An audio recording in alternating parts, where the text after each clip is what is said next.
Hello buddies, this is Chris Sniper. Nandito tayo ngayon sa Manolo, Bukidnon site. So, ang Manolo, dito last stand ni Yamashita, General Yamashita. So, from Bukidnon to Cagayan, dito. So, isa to spot niya. So, dito sa Manolo site, maraming nakukuha na. Pati sa plaza, saka Old Church. So, alam nila yan. So ang iba-vlog natin ngayon, sikreto na lugar to. Pero itong area na to is talagang documented na may mga Japanese soldiers na nagkakapto ng dati. So makita natin ang bundok yan. So ngayon, itong area na to, ito yung pinaka fulcrum point niya. Ito. May letter Y. Naka-okay talaga. Malaki to, mga sobra 1 meter ang bato na to. Tapos may mga ano. So, nag-iisang bato na to na may letter Y saka may ukit na elemental marker. So, US tayo. So, itong lock point niya sa west side. So, pag makukompas naman ka, tatapat ka dito sa Y. Okay? So, 270 ang Y. So, US, may titirahin tayo. So, galing dito. So maglaro tayo ng decoding ngayon, going sa dig site.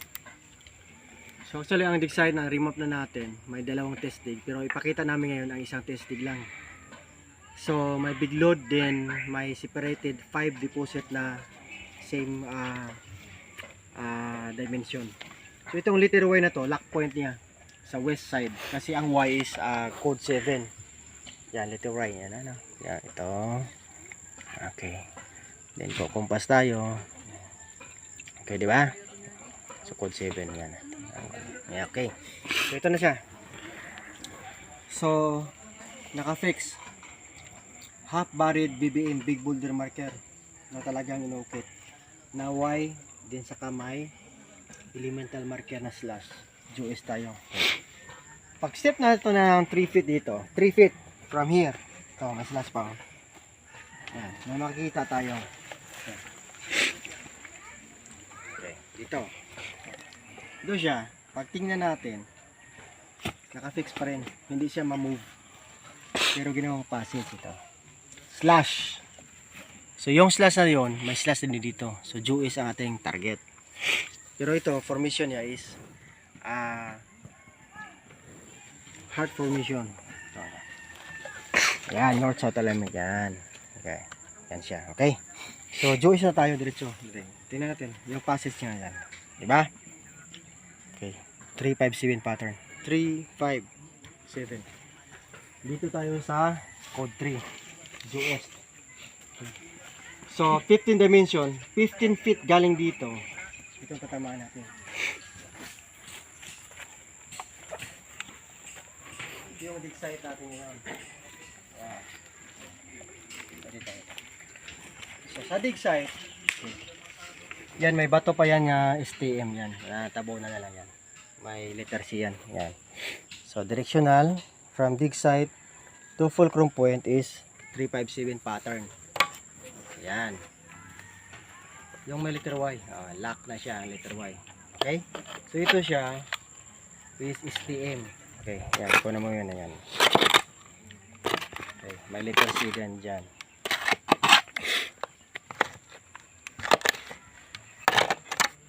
Okay, ito banda din ba? Letter C. Yan, may dot and letter C. Yan, okay. Okay, so 3 feet dyan. Okay. Okay. Okay na, good. 3 feet galing dyan. Itong dig site at center point ito. Yes, twist alignment. Yan. Okay.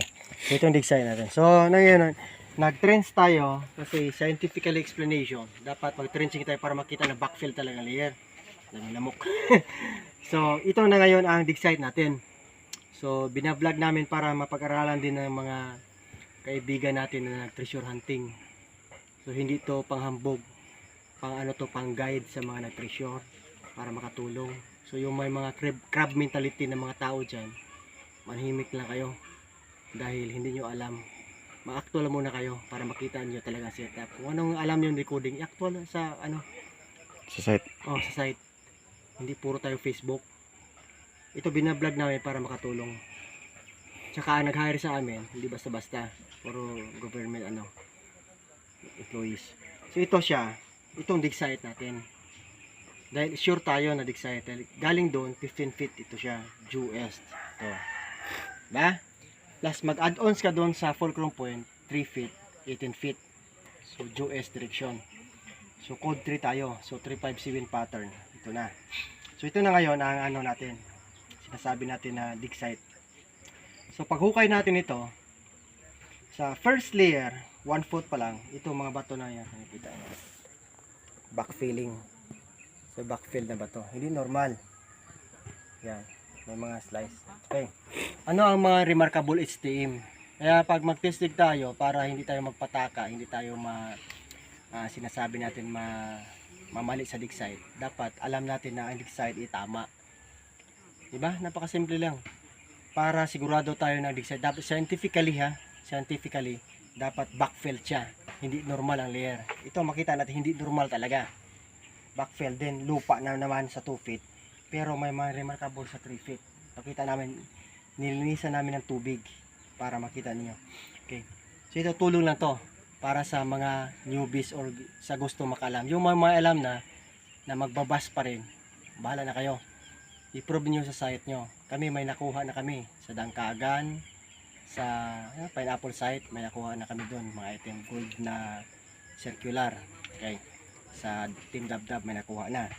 Okay, din sa Dangkagan, may tunnel pa, 75 feet. Okay. Alam ni Brother Iman yan. Okay. Marami pa. So, may pinupost kami dyan na mga nakuha 6 feet na gemstone. Yun. So, ito ngayon, ang Manolo is talaga, Japanese camp. Pero nilusob ng Amerikano. So, medyo madali ang deposit. Pero, naka-arrange pa na sila. Before napunta dito si MacArthur. Kasi, dyan lang ang MacArthur MacArthur, ano yan? Airfield. Oh, airfield. Oh. So, dito, site talaga ng Japanese. So, ito na nga yung dig site. Diretso tayo sa nakuha sa ilalim. Okay. Ito dig site. Pinatesting ko 4x4 standard. Pero, mas maganda 5x5 o 6x6. Mas malaki. Pero ito, nakita natin kantuhan niya. Ito na. Backfill ang bato. Remarkable marker. Dito tayo diretso sa mga tinatawag natin HTM na talagang normal ang bato pero may mga taba sa gawa ng tao. Saka may mga puzzle type. So ibig sabihin, arrange, backfill. So hindi tayo magtaka. May detection sa kahit anong gamit. Scanner, detector, basta alam nyo paggamit. Okay yan. Importante scientifically, dapat ang dig site is talagang man-made. Okay, di ba? Kahit natural ang mga rocks dyan, pero may mga formation na magtaka na kanyan. Okay, dito tayo. Ito yung pinalinis natin. Okay. So ngayon, nangyari. Okay. Dito siya. Okay. Taguin natin yung compass na. Okay na yun. Basta 357 pattern. Diyan ang isang testing yan. Kita mo yan. Good site din yan. Good site. Okay na yan. Okay yan. Dito tayo mag-focus sa pinakamalapit. East to west alignment. Ito siya. 3 feet. Nagbagsakan na lahat ng marker. Ito. Okay. Okay. Makinis. Okay. Cutted stone. Cutted talaga. Diba? Pole marker. Okay. Paglagyan mo ng flagpole dyan, okay, good. Okay, pole marker. Okay. Sa kabila. Diba? Alam nyo, ilang sukat to? 6 inches. Standard ng jobs. Sa binary decoding. Okay. Mangyari nito, ito, yan. Okay. Flat. Ganyan yan sa dig site. Okay. Tapos may mga red yan. Okay. Pero yellow siya. Yellow to na ba to? Yan. Tingnan mo mga red. Okay. Okay. Ito nakuha din. Kasabay ha. Sabay-sabay. Yan. Lock mo dyan. Tingnan mo. Lock natin dyan. Oh. Di ba? 0-0. Malalock siya. Ibig sabihin, kasabay sila. Yan, nakalock yan. Okay? Perfect. Okay. Ano pa? Ito pa. Flat stone pa rin. Yan. Okay. Normal stone. Bato talaga. Pero unusual. May yellow. kahit anong kulay diyan, may ano to, may violet, may red, may pink, may blue, may green. Okay. Ito pa. Okay. Flat pa rin. Okay. So normal stone pero may ano, may something. Okay. So bahala na kayo mag-judge. Kahit magbabas pa kayo pero hindi naman kayo ang finance dito eh. May financier kami. So wala akong pakialam. Kahit sino pa kayo. Kasi kung gusto nyo mag-operate na sa inyo, di mag-vlog din kayo, magpakita kayo ng site nyo. Ito pinakita namin para makatulong sa nangailangan. Hindi yung mga malaking ulo dyan na gusto magpasikat. Hindi tayo pasikat. Gusto natin tutulong sa mga tao. Okay. So that means abnormal layer kasi backfield. Diba? Heart. Okay. Yan pa. Flat. Ito sa ilalim. Yan. Mabigat to. Ayan. Okay. Flat stone. Yan. Blue yung kulay. So, linis na yan. May L-shape. L-shape yan. Okay. Power code 7. Joe West. Okay. Okay. Yellow. Yellow stone. Oh. Tapos may red. Okay. Okay, good. Flat stone pa rin. Puzzle type. Cutted. Cutted perfect. Fire element. Okay? Diba? Okay. Ngayon, ito. Ito na naman. Yan pa rin. Pentagon type. Cutted. Yan. So, sa sentro to lahat, diba? Okay. 3 feet. Yan siya. Ito. Maganda. Alam nyo, paano nakuha to? Ganun to siya eh. Parang yung plumbob. Pa barugin mo, vertical position, pyramid. Yan. Cutted. Okay. Ba? Na to eh. Talim. Oh, masakit to. Patusok. Tulis. Matulis. Oh.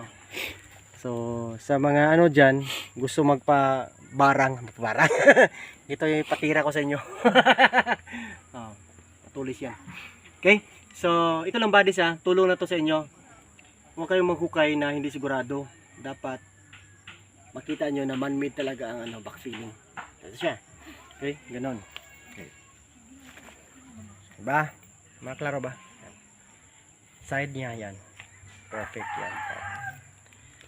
Pyramid type talaga. Yan. So, yan. Pinakita ko lang yan para makita nyo na talagang bato siya, natural. Pero may cutting. So, sino naman ang decoder dyan na sabi negative yan? Tusnukin ko kayo. Okay. So, ito na siya. Pyramid type. Diyan sa sentro. Ang posisyon. Pakita mo rin. Pag ganon, di ba? Oh, si brother na okay. Okay, bansay. Ganon. Center point. Okay. Okay. Yun o. Puro ano. Lock mo dyan o. Matulis. Tulis. Puro nakalock o.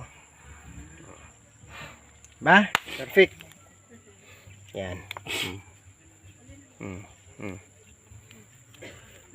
Okay. So yan lang buddies. So ito. Huwag na kayo makialam. Kasi may bit site. So sila nang bahala sa operation. Pinakita ko lang. Kasi confidential kada site. Pag may mahits, sa amin na yon. Pero pag kaibigan kita, gusto ko ma-share sa inyo para ma-encourage kayo sa site. Okay, so ito yung target natin, naka center point dahil dito sa 3 feet ito, pointing down. Diba? Bansay. Okay. So yan ang mga remarkable markers. Yan, scattered stone yan.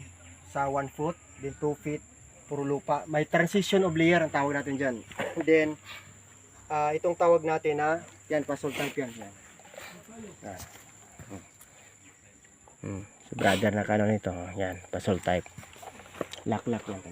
Yan, okay? Okay. So, ito na ngayon. Hindi tayo nagyabang, pero sana naman Huwag kayong magkaroon ng crab mentality. Pareha tayong Pinoy, di ba? Gusto niyo dayuhan makahukay. Pareha tayong Pinoy, gusto tayong makakuha ng items. May pinatira nga ako sa sa Dangkagan. Pinabardariman.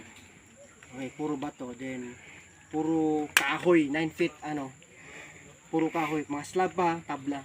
Then after that 75 feet may tunnel. Walang marker, yung sinasabi ko na 72 codes decoding. Pag abot sa tunnel, i-observe pa namin yan. Kasi sa ilalim, flat na naman na layer. So, possible 80 feet. So ito ngayon, pinakita namin itong sa Manolo site dahil ang Manolo naman is very rich in history sa mga Hapon dito. Kaya hinahabol ni General MacArthur si General Yamasita dito. Pero si General Yamasita, sa Luzon na siya nahuli.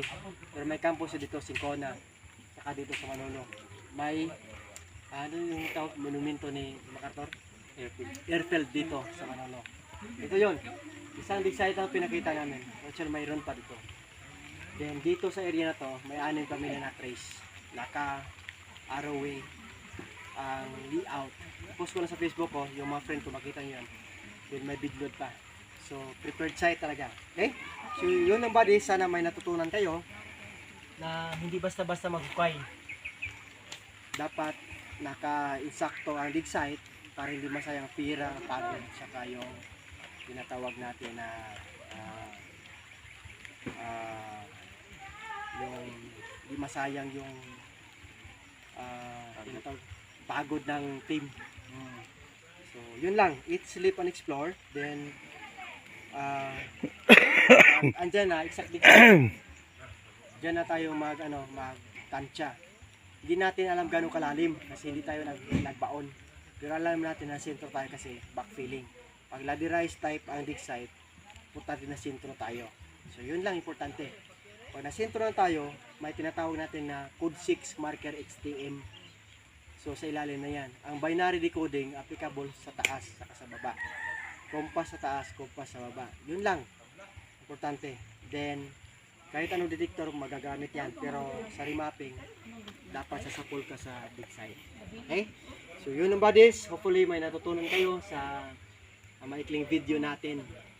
Pasalamat ako sa mga tropa natin dito sa Manolo, saka sa lahat ng team na mga nagparimap whole Luzon, Visayas, Mindanao.